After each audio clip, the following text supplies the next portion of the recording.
하나님의 말씀은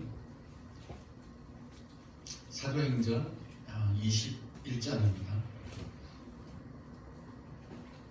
사도행전 21장 15절부터 26절까지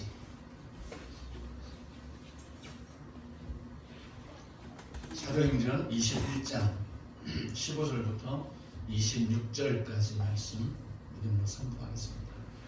이 여러 날 후에 여장을 꾸려 예루살렘으로 올라갈새 가이사라의 몇 제자가 함께 가며 한 오랜 제자 구브로 사람 나손을 데리고 가니 이는 우리가 그의 집에 머물려 함이라. 예루살렘에 이르니 형제들이 우리를 가까이 영접하거늘 그 이튿날 바울이 우리와 함께 야고보에게로 들어가니 장로들도 다 있더라. 바울이 무난하고 하나님이 자기의 사역으로 말미암아 이방 가운데서 하신 일을 낱낱이 말하니 그들이 듣고 하나님께 영광을 돌리고 바울대로 이르되 형제여 그대도 보는 바에 유대인 중에 믿는 자 수만 명이 있으니 다 율법의 열성을 가진 자라. 내가 이방에 있는 모든 유대인을 가르치되 모세를 배반하고 아들들에게 할례를 행하지 말고 또 관습을 지키지 말라 한다 함을 그들이 들었도다. 그러면 어찌할꼬 그들이 필연 그대가 온 것을 들으리니 우리가 말하는 이대로 하라. 서원한 네 사람이 우리에게 있으니 그들을 데리고 함께 결례를 행하고 그들을 위하여 비용을 내어 머리를 깎게 하라. 그러면 모든 사람이 그에 대해 내어 들은 것이 사실이 아니고 그대도 율법을 지켜 행하는 줄로 알 것이라.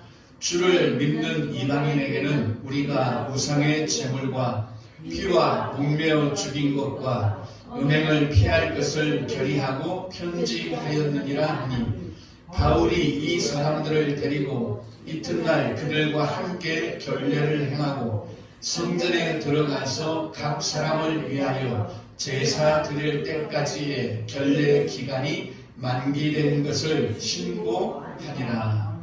아멘. 네, 오늘 말씀은 바울과 그의 일행이 예루살렘을 향하여 올라가는 행적을 기록을 하고 있습니다. 물론 바울과 그 일행이 예루살렘을 올라가지만 그들을 올라가게 하는 것은 그들 안에 있는 믿음입니다. 이 믿음이라는 것은 살아 역사하는, 이 살아 역사한다는 것은 그 믿음이 우리의 삶을 주도적으로 이끌어가는 그런 의미가 되겠습니다. 그래서 성경은 믿음의 역사, 그리고 사랑의 수고, 소망의 인내 이렇게 말을 하지요. 그러니까 믿음은 역사하고 사랑은 수고하고 소망은 인내를 우리에게 가져다 주는. 그러니까 믿음은 역사해야 믿음이죠. 야고보가 말하는 것처럼 그 역사함이 없는 믿음은 죽은 믿음이다. 이렇게 표현을 하고 있습니다. 그 역사라는 것이 행함이죠. 그 행함은 오늘 바울과 그 일행이 행하는 것이 아니라 그들 안에 있는 믿음이 행하는 바로 그 역사입니다. 그래서 믿음을 우리가 여러 가지로 정의를 할 수가 있겠지요. 그렇지만 믿음하면 역사가 있는 그런 거다. 그 역사에 우리가 삶을 그리고 우리의 또 방향을 또 맞추어서 가도록 우리를 이끄는 것이 바로 믿음입니다. 그래서 의인은 오직 그 믿음으로 말미암아 살리라. 나의 어떤 의도가 아니고 또 내 방향이 아니라 그 믿음이 이끄는 그런 방향으로 이제 우리가 살아가는 것이 바로 믿음으로 산다는 의미입니다. 그러니까 우리가 믿음을 정확하게 진단해 보려면 내 삶의 방향이 지금 어디로 맞춰져 있느냐, 이게 내 믿음의 정확한 진단을 우리가 할 수 있습니다. 그러니까 믿음이라는 것은 방향성이라고 저는 표현을 하고 싶습니다. 이 믿음이 있으면 방향이 달라지죠.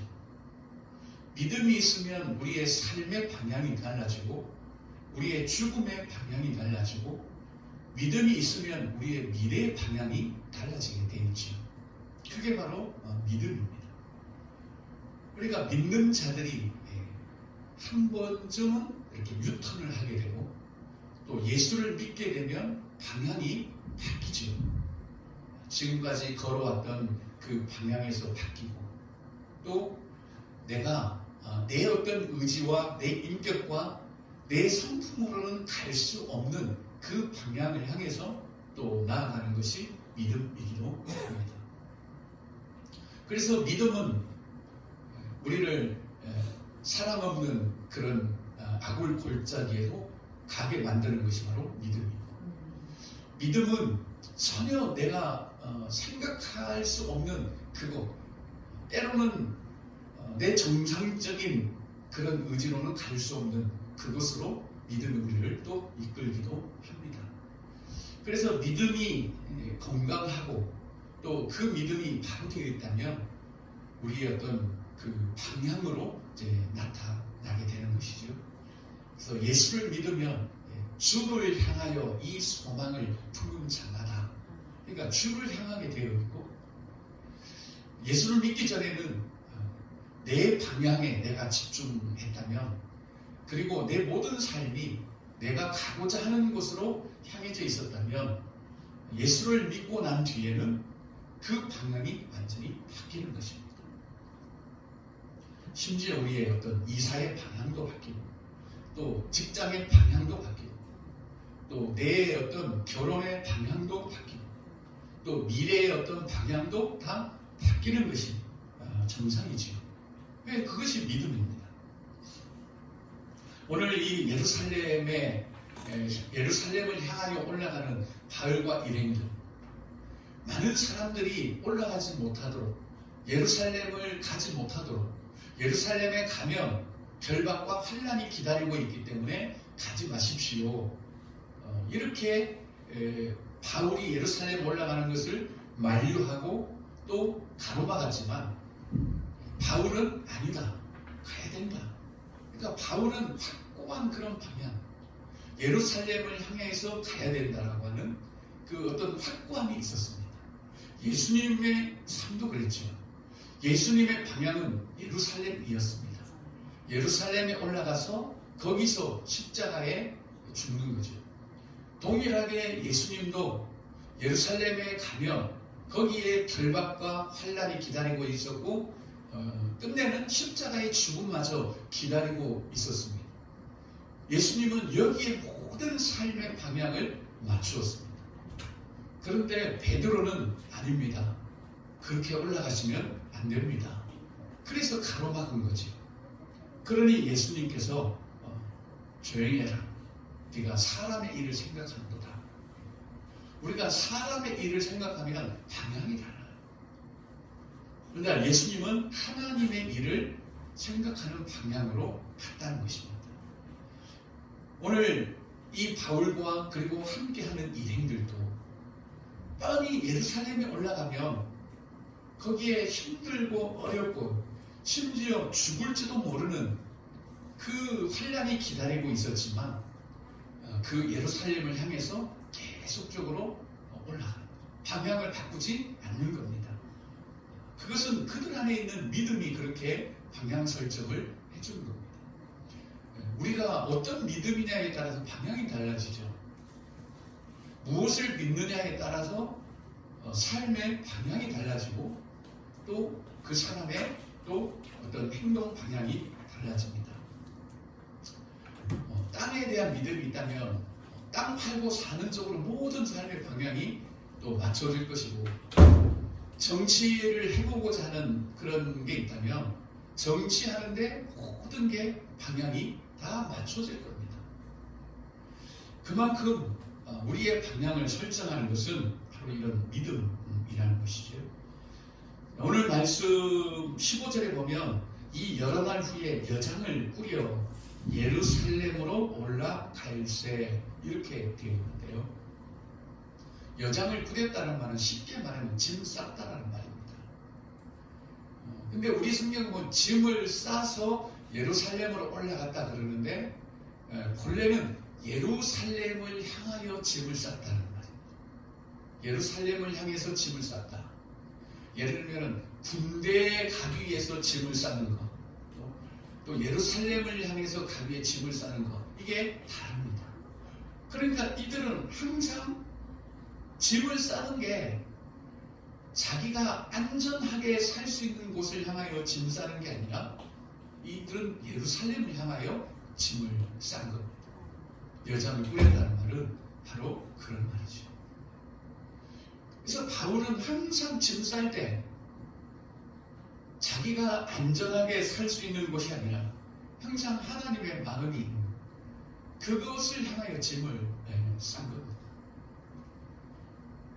정말 이렇게 우리가 주를 향하여 짐을 쌀 수 있다면 얼마나 좋겠습니까? 정말 주님을 향하여 그냥 짐 싸자 그렇게 해서 산다면 그것은 정말 좋은 믿음이고 방향이 완전한 그런 믿음입니다. 그래서 그들은 예루살렘을 향한 짐을 쌌습니다. 그리고 그 다음 절에 보면 가이사랴에 몇 제자가 함께 갔다는 겁니다. 함께 갔다. 이 함께 갔다는 말은 막 깨동무하고 그러는 게 아니라 이런 의미가 있어요. 부속품이 되어주었다. 이런 의미가 있습니다. 부속품. 그러니까 예루살렘을 향하여 가기 위해서 필요한 부품이 되어준 거예요. 여러분 자동차가 움직여서 가려고 하면 부품이 많아야 돼요. 그 부품들이 다 연결이 되어 있어야 목적지까지 갈 수 있습니다. 그런데 이 자동차가 목적지를 향하여 어떤 방향으로 가지 않아도 될 때, 즉 전시용은요 부품 없어도 됩니다. 안에 부속품 하나도 없어도 껍데기만 멀쩡해도 됩니다. 그런데 그 차가 반드시 방향을 향해 가려면 부속품이 다 갖춰져 있어야 돼요. 우리는 전시품이 아니잖아요. 우리 믿음이 전시품입니까? 아니지 않습니다. 남에게 보이기 위한 믿음이 아니라 우리는 어딘가로 가기 위한 믿음이잖아요. 하나님께서 우리를 이끄시고 또 하나님이 우리를 보내기를 원하신 그것으로 우리가 가기 위하여 우리에게 주어진 믿음이라면 우리도 부품이 되어요. 어떤 일을 할 때에 내가 진짜 부속품이 되어주는 겁니다. 비록 겉으로 드러나지는 않지요. 자동차에 그래도 삐까뻔쩍한 부품이 있지요. 유리라든지 또 겉모양이라든지 또 백밀러라든지. 그렇지만 내 발에 밟히는 부품도 있어요. 브레이크 이런 거.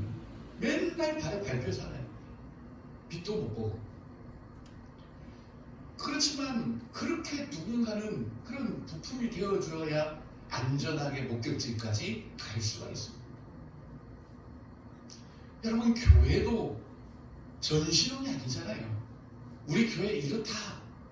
이런 교회의 전시가 아니잖아요. 교회도 분명히 가야 될 목적지가 있지 않습니까?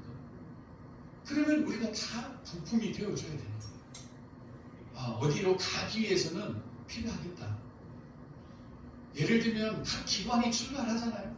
남전도회가 뭐 어딘가를 향해 가려고 할 때 다 부품이 되어줘야 돼요. 그렇게 부속품이 되어주는 거예요. 이름도 없이 빛도 없이 나는 브레이크라도 좋다. 나를 밟아라. 그리고 부품이 되어줄 때에 우리가 가는 거예요. 목적지까지 갈 수 있습니다. 이들은 지금 예루살렘을 향해 올라가고 있습니다. 예루살렘이 좋은 데입니까? 사지가 예루살렘인데 그래도 그 예루살렘으로 가기 위해서 자신들이 기꺼이 부속품이 되어 주어서 함께 예루살렘을 향해서 지금 올라가는 겁니다. 뿐만 아니라 이 나손이라는 사람 있잖아요. 16절에 보면 나손을 데리고 가는데 왜냐하면 그의 집에 머물려 합니다. 그러니까 나손이 당신들 예루살렘에 가면 우리 집에 머무십시오. 이렇게 지금 참여하는 거예요. 그러니 이 한 사람 한 사람이 다 부품이 되어서 예루살렘을 향하여 지금 가고 있는 겁니다. 이 몇 사람의 제자들이나 그리고 나손이나 방향이 분명한 거예요. 여러분 바울 예루살렘에 가면 어떨 것 같습니까? 환영할 것 같습니까? 아닙니다. 21절만 봐도 그래요. 우리 21절 한번 읽어볼까요? 네가 이방에 있는 모든 유대인을 가르치되 모세를 배반하고 아들들에게 할례를 행하지 말고 또 간축을 지키지 말라 한다 함을 그들이 들었도다. 바울이 이런 사람이라는 걸 지금 알고 있습니다. 어떤 사람이요? 모세의 율법을 지킬 필요가 없다라고 바울이 가르친다더라. 이 사람들에게 모세는요, 대통령 처리가 나요. 모세는 이스라엘 백성들의 진짜 하나님 다음이에요. 그런데 모세로부터 온 이 율법을 바울이 안 지켜도 된다 하니 모세를 그냥 죽이려고 하는 겁니다. 이런 바울이 지금 예루살렘에 올라가요. 우리 같으면 같이 동행 안 해요. 구속금 안 해줘요, 우리는. 가면 뻔히 고난 당할 줄 아는데. 그럼에도 불구하고 가는 겁니다.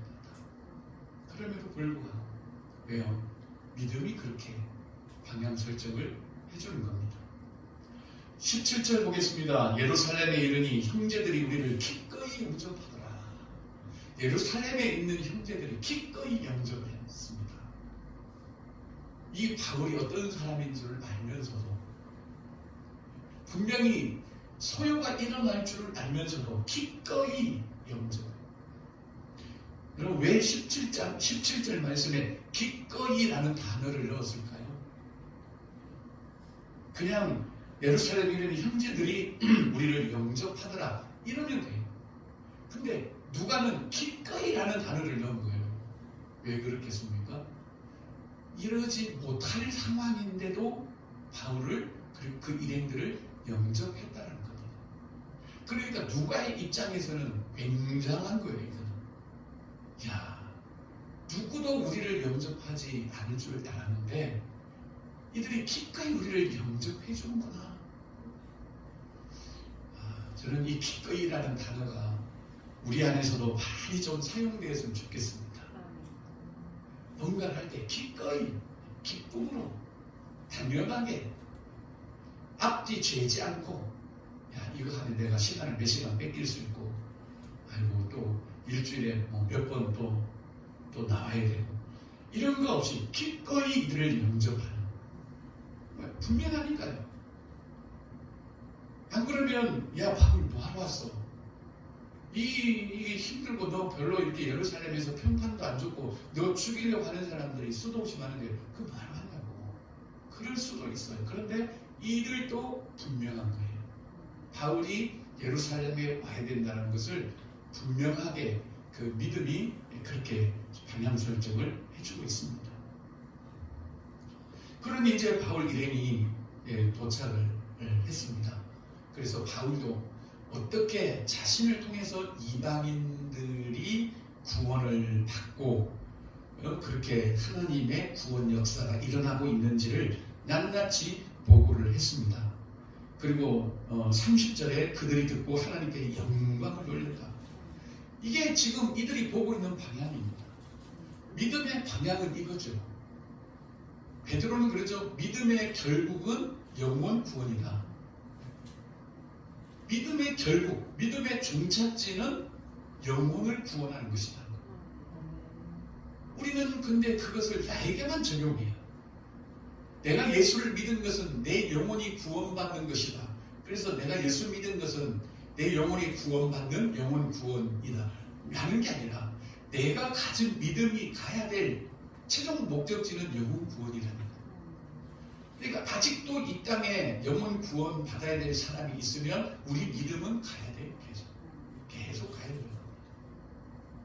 베드로가 그렇게 성경에 기록했다고 해서 그걸 내 자신에게 적용하면은 안 되고요.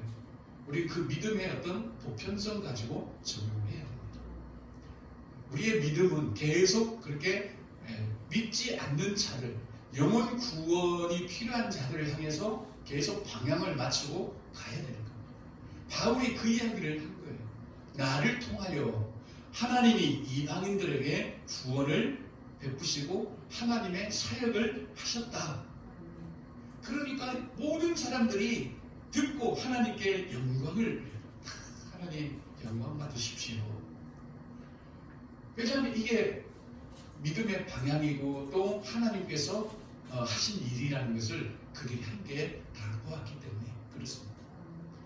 그러니까 이 믿음이라는 건 참 풍성한 거예요. 진짜 우리가 제대로 된 믿음이 있다면 우리가 정말 매주 놀라운 일들이 함께 일어나야 되고, 이렇게 너나 할 것 없이 하나님의 그 영광으로 똘똘 뭉쳐져야 되는 거예요. 그래서 저는 이제 그런 이야기를 하죠. 우리가 친해지려고 하지 말고 하나가 되려고 해야 된다. 정말 우리는 하나님의 그 영광, 믿음의 결국인 영혼 구원을 중심에 놓고 우리가 진짜 하나가 돼요. 지금 이들은 다 지금 하나가 된 거예요. 예루살렘으로 올라가서 하나님의 그 구원 사역을 펼치는 그거를 통해서 다 지금 하나가 된 거예요. 15절에 나타난 그 제자들, 16절에 나타난 제자들, 그리고 나손, 또 예루살렘의 형제들, 그리고 야고보, 다 지금 하나가 되어 있는 거예요. 뭐를 중심으로? 하나님의 구원 사역의 영광, 그걸 중심으로 지금 다 하나가 되어 있는 겁니다. 자, 그런데 이제 한 가지 문제가 있는 거죠. 우리가 21절 읽었던 것처럼 문제가 있습니다. 모세 율법을 바울이 행하지 말고 지키지 말라. 바울이 이렇게 가르친다. 그렇게 지금 예루살렘의 그 믿은 유대인들이 그렇게 지금 알고 있다. 그러니 우리가 이 문제를 해결해야 된다. 참 저는 이게 멋있어요. 여러분, 문제는 우리가 해결해야 해요. 사실 이렇게 어떻게 하면 이걸 해결할 수 있을까? 바울 보고 막 잘못했다 그런 게 아니라 다 같이 마음을 맞대고 문제를 지금 해결을 하는데, 어떻게 해결을 합니까? 24절 보면 우리 가운데 23절이죠. 우리 가운데 하나님께 서원을 한 4명이 있다. 여러분, 하나님께 서원한 사람들을 우리는 나시린이라는 거예요. 그 사람들은 독주를 마시지 않고 머리를 깎지 않습니다. 그러니까 이 4사람의 머리가 엄청 길었겠지요. 지금 서원을 했으니까. 이런 머리 긴 4사람이 있다. 그들을 네가 데리고 가라. 그리고 결례를 행하라. 율법이 가르친 대로 다 제사를 드리고, 그리고 비용을 제사에 쓰는 이제 서원이 다 돼서 그 서원을 이제 해제하려면 이제 제사를 드리고 또 그게 제사장으로부터 서면이 돼야 되니까, 그러니까 비용을 내고 머리를 깎게 해라. 그러면 모든 사람이 그대 바울에 대해서 들은 것이 사실 아니구나. 바울이 이렇게 율법을 존중하는 사람이구나. 이렇게 예루살렘들이 그렇게 알 것이다. 그러면 이 예루살렘에서의 그런 오해가 이제 없어질 것이다. 그래서 실제로 바울이 이제 그렇게 했지요. 26절 같이 읽겠습니다. 바울이 이 사람들을 데리고 이튿날 그들과 함께 결례를 행하고 성전에 들어가서 각 사람을 위하여 제사 드릴 때까지의 결례 기간이 만기된 것을 신고하니라. 아멘. 만기된 것을 이제 신고를 한 거예요. 이렇게 해서 지금 문제를 풀어가는데요. 사실 바울의 입장은 뭐죠? 율법 이미 다 끝났다는 거죠. 율법은 뭐죠? 예수 그리스도가 오심으로 인해서 끝나는 거예요. 그래서 예수님도 모세로부터 온 율법은 세례 요한까지다. 그리고 그 이후로는 은혜다. 이렇게 말씀을 하셨습니다. 근데 바울의 마음에는 이 율법이라고 한 것은 예수 그리스도께로 인도하는 몽학선생에 불과한 겁니다. 이 율법에 대해서 바울은 막 존중하거나 그렇지는 않아요. 하지만 영혼 구원을 위해서는 바울이 율법을 준수하는 것을 보여줍니다. 그래서 바울은 그러죠. 내가 한 영혼을 얻기 위해서 율법이 없는 자들에게는 내가 율법이 없는 자처럼, 율법이 있는 자에게는 율법이 있는 자로 그렇게 한다는 거죠. 그러니까 너무 분명한 거죠, 우리 바울은. 우리는 복음을 우리가 알면서 율법에 대해서 잘못하면 우리가 혐오할 수도 있고 그래요. 근데 그보다 더 중요한 것은 한 영혼의 구원을 향해 우리의 믿음이 나아가야 돼요. 우리 믿음이 율법 잘못됐다 이쪽으로 가는 게 아니라 한 사람의 구원을 위해서 우리 믿음의 방향이 맞춰지기 때문에 오늘 이 유대인들처럼 율법에 대해 존중하는 마음을 가지고 있다면 바울이 가서 머리를 깎이고 결례 행하고 그리고 신고하고 그렇게 준수하는 거죠. 왜냐하면 율법이든 복음이든 목적은 뭐죠? 구원 아닙니까? 우리 영혼을 구원하는 거예요. 율법도 영혼 구원을 위해서 하나님 주신 거고 복음도 영혼 구원입니다. 그렇게 볼 때는 모든 것이 지금 여기에 집중된다는 겁니다. 이렇게 해서 이 예루살렘에 지금 입성을 하고 있습니다. 이게 우리의 믿음이라는 거죠. 그래서 믿음은 방향이에요. 내 믿음이 어떤 건지 진단을 해보려면 내 방향을 보면 돼요. 내 방향. 나는 어디를 향하여 짐 싸고 있는지, 나는 어디를 향하여 기꺼이 부속품이 되어주고 있는지, 나는 어디를 향하여 모든 성도들을 기꺼이 영접을 하고 있는지, 나는 어디를 향하여서 복음과 율법을 그렇게 막 구별하지 않고 오직 영혼 구원을 위해서는 율법을 강조하는 사람도 품어줄 수 있고 복음을 강조하는 사람도 품어줄 수 있고 그 율법 때문에 한 영혼이 구원을 못 받는다면 그건 아니지 않습니까? 물론 우리가 율법주의가 되면 안 돼요. 율법주의가 되면 안 되고 그렇지만 이 율법을 통해서 우리를 예수 그리스도께로 인도하는 그것이기 때문에 예수님도 내가 율법을 폐하러 온 것이 아니라 완성하러 왔다. 예수 그리스도가 율법의 완성이기 때문에 그리 말씀하신 겁니다. 그래서 우리의 그 믿음이 살아있는 믿음 항상 우리를 방향 설정해 주는 거죠.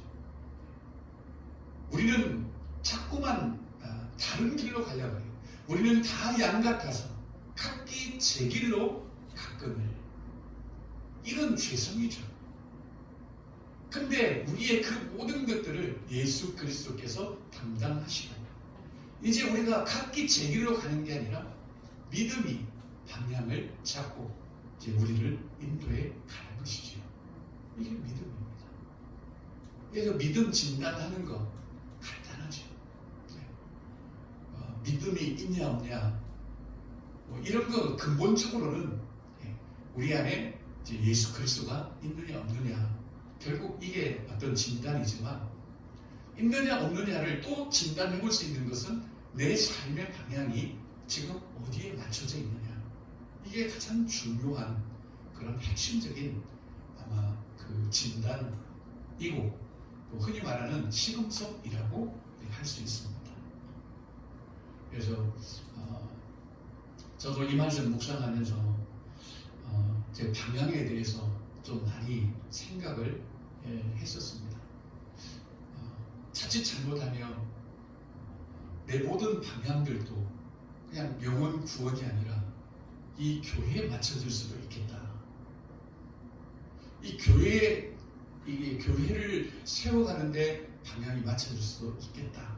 그런 우려가 들었습니다. 물론 우리가 쉽게 생각하면 교회도 결국 영혼 구원인데 어떻습니까? 라고 말할 수 있지만 그렇게 생각하면 참 좋죠. 그러나 좀 더 반듯한 교회, 큰 교회, 규모 있는 교회 여기에 맞춰주면 안 된다는 거죠. 인원이 적고 많고를 떠나서 정말 한 사람 한 사람의 영혼이 바로 예수 그리스도로 인해서 바르게 세워지는 여기에 모든 우리의 방향이 맞춰져야 된다는 거죠. 뿐만 아니라 우리 성도들도 다 여기에 맞춰져야 됩니다. 그게 우리의 진정한 믿음이고 그게 믿음의 역사라고 우리는 할 수 있습니다. 우리 안에 있는 믿음, 너희는 오직 믿음으로 말미암아 살리라 이렇게 말씀하는데 우리가 믿음으로 뭘 할 거냐가 중요한 게 아니라 우리의 믿음의 방향이 어디로 맞춰져 있는지, 그래서 내 삶의 방향과 목적지는 어디 있는지 이것을 우리가 한번 돌아보면서 우리 믿음이 살아 역사하는 그 믿음이 될 수 있기를 예수님의 이름으로 간절히 기도합니다.